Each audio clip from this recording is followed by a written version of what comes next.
New டேலண்ட்ஸை தோல்ல தட்டி உனக்கு பின்னாடி நான் இருக்கேன் அப்படின்னு சொல்லி என்கரேஜ் பண்ற ஒரு நல்ல மனிதர். He is the one known for his script selection அப்படின்னு கூட சொல்லலாம். ஏன்னா எந்த படத்தோட அவரோட பாஸ்ட் ஒர்க் நீங்க எடுத்து பார்த்தீங்கன்னா கமெண்ட் செக்ஷன்ல எப்பவுமே ஒரு கமெண்ட் வந்து கண்டிப்பா நிச்சயமா இருக்கும். OG of script selection is back. OG of scripts is back அப்படின்னு. இவர் படம் பண்ணினாலே அது குவாலிட்டியா தான் இருக்குங்கிற பெயரை மக்கள்கிட்டேருந்து சம்பாதிச்ச ஒரு நடிகர். இப்போ உங்களுக்கு தெரிஞ்சிருக்கும் நான் யாரை பத்தி சொல்லிட்டு இருக்கேன் அப்படின்னு. Yes, he is none other than actor, producer, Vishnu Vishal ஸ்டுடியோஸ்ல இருந்து விஷ்ணு விஷால் அவர்கள். சார் என்ன சார் இப்போ அவர் வந்து உங்களை அன்லாக் பண்ணாதான் நீங்கள் வந்து பேச முடியுமா?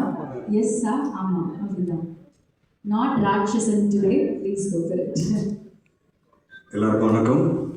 என் ஃபேமிலி மறுபடியும் பார்த்த மாதிரி எனக்கு எப்போவுமே நான் சொல்லுவேன், எனக்கு இந்த இடம் எனக்கு கிடச்சிருக்குன்னா as a producer, as an actor, எனக்கு என் மொத்த ஃபேமிலியும் நல்லா இருக்குன்னா இந்த எக்ஸ்டெண்டட் ஃபேமிலியில் இருந்தால் நான் அடிக்கடி பர்சனலாக எல்லாருக்கிட்ட சொல்லியிருக்கிறேன். ஏன்னா உங்கள் எல்லாரோட விமர்சனங்கள் தான் என்னை வந்து இது வரைக்கும் கொண்டு வந்து நிப்பாட்டிருக்கு. And so thank you every one.